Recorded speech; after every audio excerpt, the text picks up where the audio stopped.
Our parents as immigrants told us, go out there and get a job that's stable and that's it. Because I brought you to this country to have a decent life. And for you to be risking it and doing something like this is like unheard of almost. So now that we're kind of like shifting that story and showing and having more successful stories, I think the kids that are coming after us might see it as more of a possibility for sure. And I think we have to kind of break those stereotypes or those barriers of what the media says about us or what other people think or even what our parents think, because then we're just kind of putting ourselves in a box and not really being able to explore whatever it is that we might want to do, which wouldn't necessarily be the 9 to 5 that most people think of when they just think like career or their job.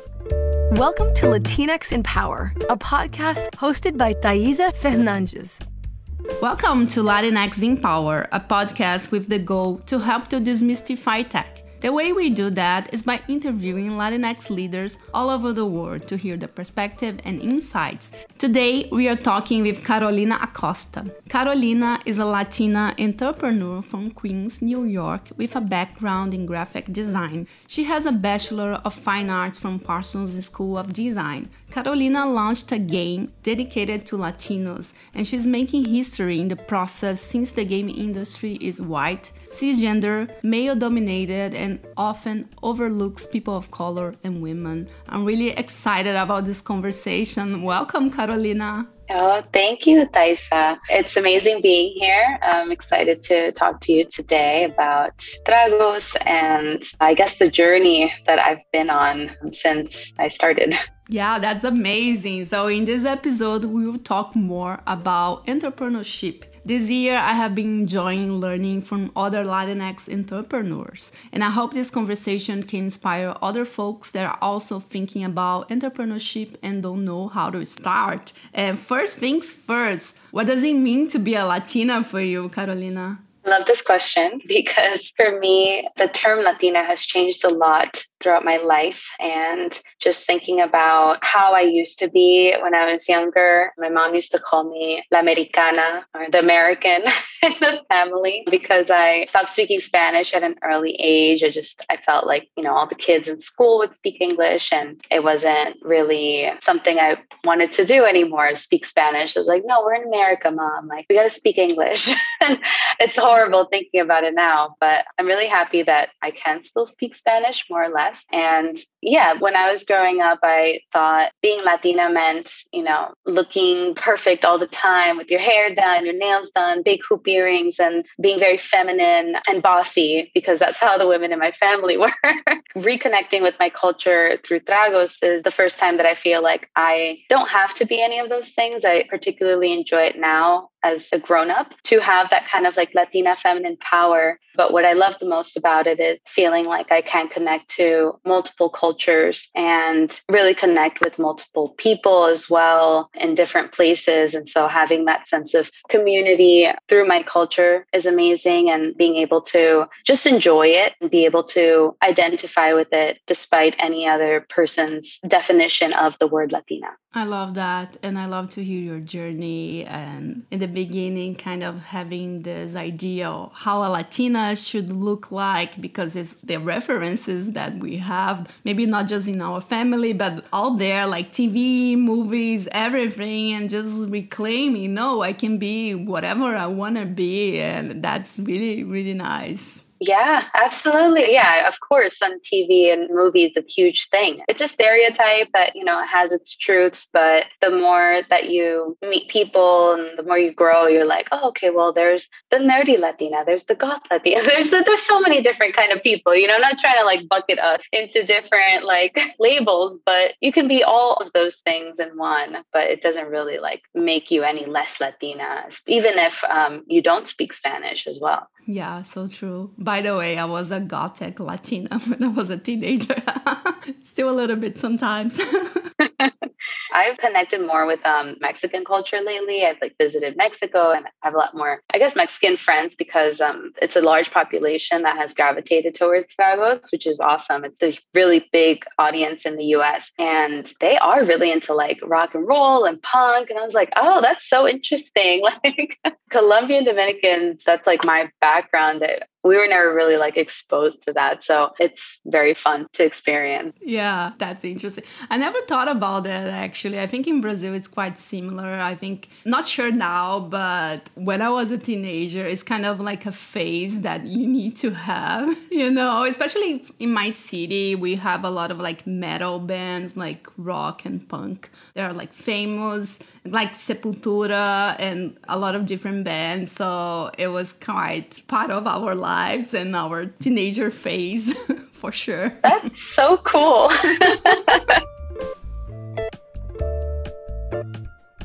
And how does everything start in your life? Yeah, I mean, I would say the journey started with the last full-time job that I had. And this was straight out of college. Like you said, I graduated majoring in graphic design and kind of looking for work in the digital space. So the first place I had worked at was a startup that I quickly grew through the ranks, I'd say, working really close with a small team and doing a lot of design and project management. And after 4 years, it became very overwhelming.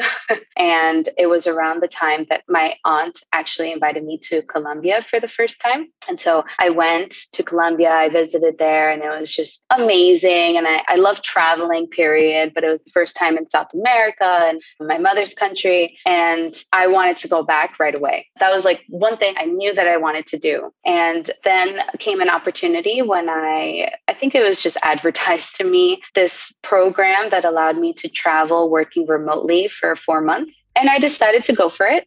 I spoke with a recruiter and they said, when do you want to start? Because in 2 months, you could be living in South America for 4 months. And I thought, whoa, I mean, that's very quick. I don't know. And they said, do it now or else you might not get the chance later on. So I convinced my company to let me go do this. And it was the best decision I ever made in my life because I was able to see my culture firsthand living there. I lived in Peru for 1 month, Colombia for 2 months, and Mexico for the last month. That's amazing. It was so much fun. Any way that you can do that in the future, some type of like traveling abroad for a bit of time, I so recommend it. And that's actually how I met my business partner who came up with the idea for Tragos. And the first game that we actually came up with, we had come back to the US after our travels. I decided I didn't want to work in my company anymore. So then I was doing freelancing. And he came up to me with the idea like, oh, well, what do you think about a cultural game? Because we had really connected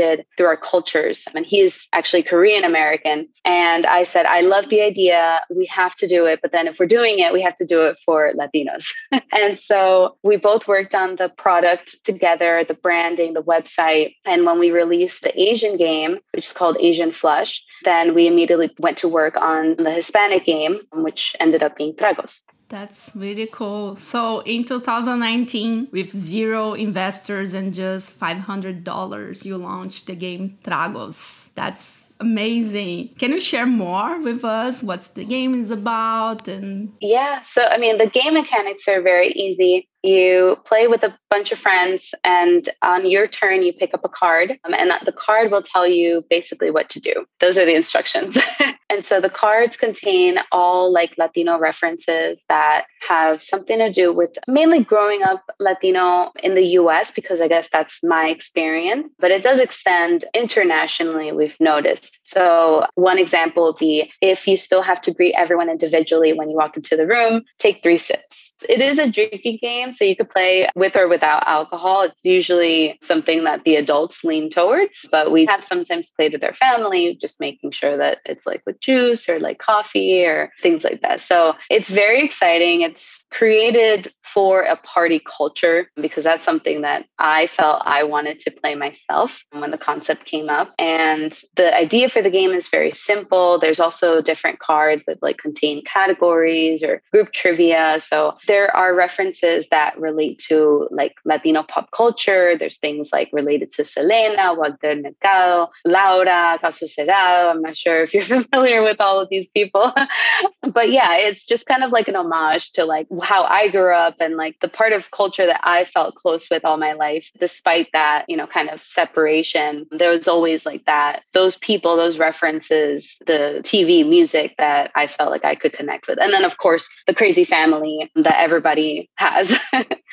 I love that. I definitely think about myself when I moved to the US 7 years ago and starting like going to parties, friends' house, and they were always playing something. And I felt that some games were quite boring, probably because I didn't grow up here. I wasn't used to some games. And it's interesting because just like hearing you saying, and of course I was like reading more about tragos, it brought a lot of nostalgia as well, you know, and it was like really interesting to think more about that. I feel that especially during the pandemic, I imagine there's a lot of people, we're all at home a lot. We might be watching TV more, using our phones more. Actually, me and my partner, we were talking about it and we kind of decide not use our phone that much. And we were looking for games and other things we can do it together instead of looking at screens. So I think this is an amazing idea. Thank you. Yeah, I mean, well, the quarantine definitely had people thinking very similarly.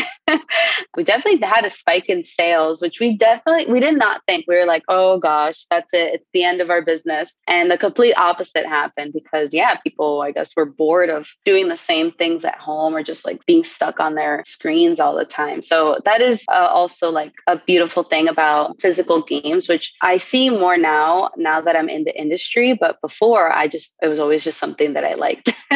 But it is an industry that is 100% growing year over year. So it's an exciting time to be in it, especially because there aren't a lot of cultural games out there. Yeah, that's really awesome. And you said that you created tragos for Latinos and Latinas, and also you wanted to question our traditions, serving as a reminder to the mainstream that Latinos shouldn't be a market afterthought. I absolutely love that, to bring this conversation. For example, for me, there's a lot of things that I didn't know before. For example, Selena, I didn't know about her. I heard about her via Netflix and I was totally obsessed, and having these conversations and playing with other folk, it's really exciting. That is so interesting because, I mean, also being in this space now and speaking to more people, especially within Latin America, you start to realize like, okay, who can connect on who relates to this, who doesn't. And something that we've tried to really do with the game is try to make it appeal to all. And I'm sorry, but I do know that there is a type of disconnect with Brazilians. And we always talk about it too. We're like, oh God, when are we going to do the Brazilian tacos? Because definitely do. But I'm not familiar with the culture enough, but I know that for the most part, I think Brazilians consider themselves Latinos. Yeah, I think now more, but I don't know. I think this is something common. I have been hearing a lot from like folks that I interview. They have this sense that they are Latinos or Latina after they moved to the US, because when they were in their home country, they were like just like the country of orange. And now when they move here, we are kind of like grouped into the Latino like bucket, which is awesome, but sometimes they prefer to be more specific. And talking about Brazil, I think I grew up watching Thalia, you know, listening to Shakira and Walter Mercado. He was huge in Brazil, and like El Chavo, it was really part of our lives. So I think we share a lot of similarities, although we don't speak Spanish, but we share a lot. And yeah, a lot of aspects of the Latin America, like especially the TV shows and the artists in general, it's pretty much part of our lives for sure. I love hearing that because, like I said, I'm not familiar with it, but I love that there are similarities and that I think there is definitely room for Tragos to explore more deeply within cultures too. And that's something that we also try to find a balance, because sometimes people are like, oh, well, when are you going to come out with our country pack? It's like, well, the point is to kind of unite everybody, because we don't want that type of segregation, especially now in the US with trying to, I guess, find our voice or be heard. It's better united than divided. So we're constantly thinking like, how do we position it as, okay, like a celebration of each individual country, as opposed to, no, we are Mexican, or no, we are Peruvian or Colombian. So it's something interesting that is always like a topic of conversation for our team. Yeah, I love this strategy. And I think it's really nice that even when sometimes you don't know, for instance, if for me, I didn't know about Selena and I heard about her and I was obsessed obsessed. I watched like all the episodes on Netflix, and there's kind of like a documentary because I didn't know about her, what happened, and I was just like into it, and I was sad when I learned what happened. So I enjoyed learning more. So I think this experience is really nice as well, not knowing.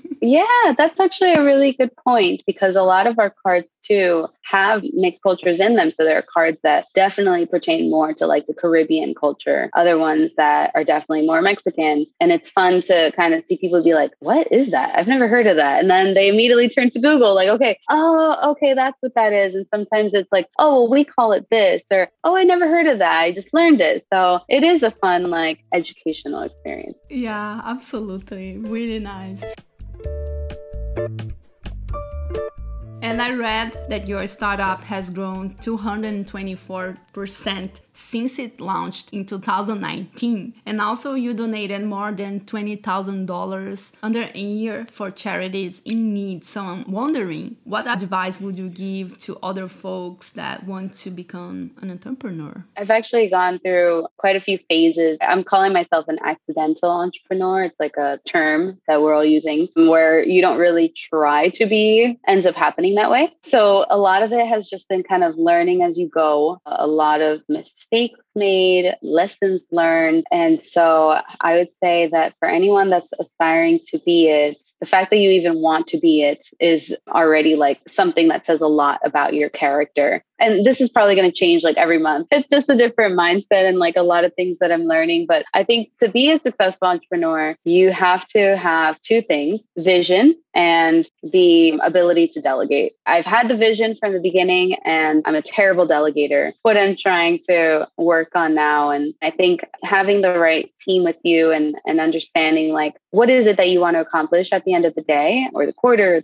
the year, and long term is also going to help feed your decision making every single day, because it's a lot of decision making and a lot of things that if you don't know it, you have to learn it immediately. So it's like a gift that I'm in this position. It's not easy to say the least, but it's also something that anyone that doesn't want to can't do it. I definitely go for it, especially if you have an idea that you're passionate about. Yeah, that's awesome. I really like your first two main points. You need to have a vision and also be able to delegate. I can see how sometimes we are so passionate about things that we want to do everything ourselves. But in the end of the day, it's just like, it's impossible. It's just a ton of work. So you need to delegate as well. So I like that. It's something really important to keep in mind. And you mentioned that you are an accidental entrepreneur. Do you think this is because we don't see a lot of Latinx entrepreneurs, so we don't have a lot of references, or maybe it's the way we grow up. We don't even think about it. We don't even think this is a possibility. Do you think this is because of that? Yes, I think for the most part, that is definitely something that I've noticed isn't really a thing until recently. I think just even our generation has just kind of felt like our parents as immigrants told us,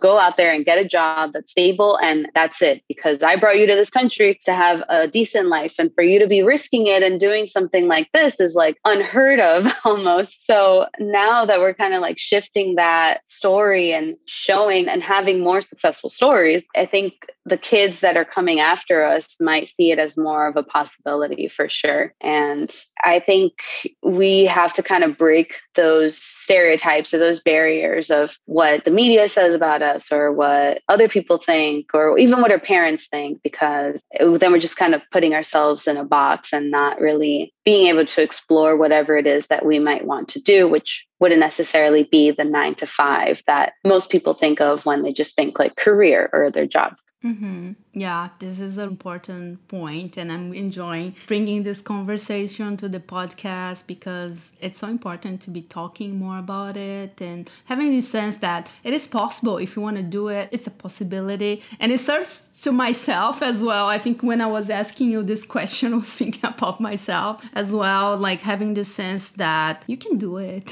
You can even think about it and decide if you want to do it or not, but I can relate to the sense of having something stable, 9 to 5, and also be eternally grateful for the opportunity. I would say I feel that sometimes we also have this mindset to just like be grateful and not risk that much. So it's incredible that you're doing that and inspiring all of us as well. Oh, thank you. Oh, I feel like every day I go crazy. And I'm like, why did I do this to myself? And then when I hear that, I'm like, okay, that's why. That's awesome. What has changed in your life since you were on Forbes as part of the 30 under 30? That is still has come as a surprise. I think it has been a little over half a year since I found out, and I still don't register it. You know, it's still something like when people mention it is when I remember, because it's just kind of like a shock factor to your life. You're like, that is really a big deal. And I should make it more of a big deal in my head. But I have a hard time kind of just really like relishing in it. I think because also at the time, or this year in particular, has been like full of so many challenges that in my head, sometimes I think, well, okay, that's great, but what are we actually going to do to get more jobs in here, or like keep our jobs, or, you know, expand on the brand and actually scale and do what the whole team wants to do, because we definitely want to scale, but it's been a tough year, I guess. And so I keep thinking, or I feel more proud, honestly, of the things that, and I don't want this to come out as ungrateful either. I really value, I guess, things that I can find tangible and actually affect other people more so. So when I see people sharing their stories that they played their game, or that they had a great time at somebody's birthday or somebody's wedding, and it's like, oh, wow, like, I can't believe that I'm actually touching people halfway like across the country. And that to me just feels like super exciting than like my own merits, if that makes sense. Yeah, that makes totally sense. And it's really nice of you. And totally, you can touch people's lives in a different way with Tragos, for sure. But being at Forbes is just an amazing accomplishment. That's really cool. It's really cool. Yeah, I mean, I'm going to look back in a year and be like, okay, that actually happened. Like, now I can just, you know, really accept it and put it everywhere. Yeah, you should. You should. We can help.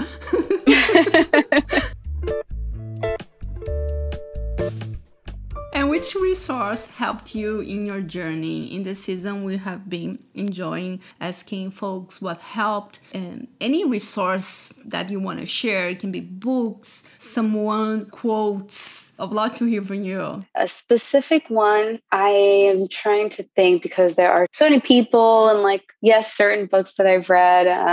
Well, I'd say absolutely the person that has helped me get here, and I always have to give credit because I don't know where I would be had I not met them, is John, my business partner. And he's kind of like my advisor, but also kind of helps out with Dragos when he can. So I think he's like the Dragos whisperer. Sometimes I'm like, oh, well, I'm thinking about this idea. And he'll either say like, yay or nay. And whenever we're both excited about an idea, whether he comes up with it or I come up with it, and it actually happens, is when we really thrive. And so that's something that I'm super grateful for. And then as far as like media, I kind of have to give credit, now that we were already talking about it, to the Selena series on Netflix. I did watch it. I didn't really want to, because I know it's a sad story. And I already knew what happened. I grew up with Selena. I remember watching the movie with J-Lo when I was like 4 or something. But the series was actually really interesting because, and this is spoiler alert for anybody that hasn't watched it, towards the end, Selena is seen kind of carrying a huge weight on her shoulders. She's trying to open up her boutique, her fashion show, her this or that, setting up her label. And she just looks so overwhelmed and tired, but still glamorous. And it just kind of made me feel a little better, because I'm like, wow, if she could have done it back then, where there's less technology and like less people saying like, yeah, a woman can do it, then she was doing all this stuff at such a young age. She was only like 23. Then I just feel like I have it super easy. Like, you just got to look up to women like that and be like, okay, well, stop crying. Like, you can absolutely 100% get this done. So I would leave it at that. Aside from that, I'm also like a big Tim Ferriss fan. I'm not sure familiar with him, but I think he's like a total life hacker. So I'm like constantly trying to break down like the way that I am and try to do everything myself and delegate or make things easier. So I really like his books and articles to kind of help streamline like my life because I'm still getting there. That's awesome. I love that. And I love what you said about having good references. And I think this is one of the million reasons why diversity, it's so important. It's so important to see folks like us that look like us, they speak like us, that have like a similar journey succeeding. And then we can think and we can dream and we can do whatever we want to and kind of like get their strengths as well. So that's really, really nice. Thank you. Yeah, I mean, even what you're doing is you're inspiring so many podcasts like host. I actually wanted to do it and I thought it was too hard to, I guess, have these conversations and open up another platform for Latinos because there aren't a lot of them. So yeah, I think we're all doing our part whenever we kind of put ourselves out there and try to make a change. Absolutely. I heard a quote once. I never remember who said that actually, but they were basically saying that if you want to do something or whatever idea you have, if you feel like, for example, if you don't have the space, just create one, which is what you're doing with your game and a lot of other things you're doing. Just create it and like open space. And this is more than enough, and I think for my case, I think it's really interesting to think about other areas. For example, I have been thinking a lot of perfectionism, the sense that if you don't know how to do it like perfectly, it's not even worth it to start. And I think the podcast was something like that because I never did anything like that. I never did podcasting before. I didn't know how to edit audio, and just getting rid of that. Just do it because you're going to learn as you go and you can improve, and the content is what matters in the end. So I'd love to have those conversations as well. I think it's something that a lot of folks can relate. We just talked with Majo. I don't know if you know about her, but she wrote a book that is called The Good Girl Myth. She's from Argentina, and she developed like a framework where you can find your good girl myth. And there's different myths, one of them being the perfectionism, which is something that I feel that we all can relate, especially women. Yes, it's so annoying. I have to take a look at the book. I was going to point that out, that it is maybe that because women tend to be more perfectionist and less risk averse, that we don't kind of put ourselves out there more in the world. But I think, what's riskier than, I don't know, having kids and like raising a human? That's pretty risky. So when you think about it that way, you're like, oh, well, what's a business?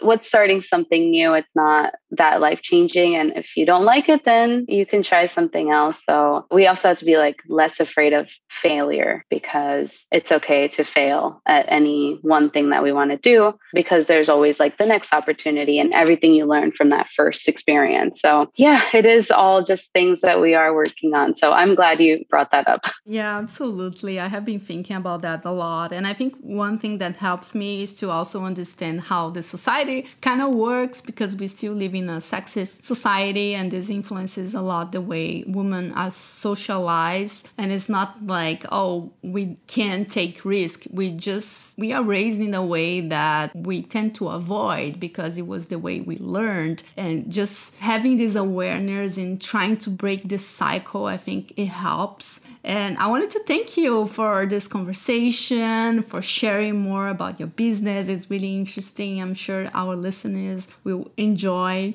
taking a look, and I would love to talk more about it with you offline as well. And I wanted to also ask you where people can find you. Do you want to share your website and your social media channels as well? Yes. Well, again, thank you. This has been really nice. A lot of important topics that we brought up. I appreciate this time today. You can find Tragos. So far, it's our only brand. We might expand into other ones, but we'll see. Tragos can be found at tragosgame.com. That's our website. And you can also find us on Amazon. We also just got on to walmart.com. So there is a possibility that we may be looking at retail stores soon. And you can find us on any or almost any social media channel at Tragos Game. So we're on Instagram, Facebook, TikTok, etc. That's awesome. Yeah, thank you so much. That's it for today, everyone. I hope you enjoyed it. As always, feel free to share your thoughts with us. And by the way, share with me if you have trouble pronouncing entrepreneur. Like me, I might be not the only one, I hope so. And I also wanted to invite you to take a look in our website. We have an online store now with many different products, and I think you're going to like it. And see you soon.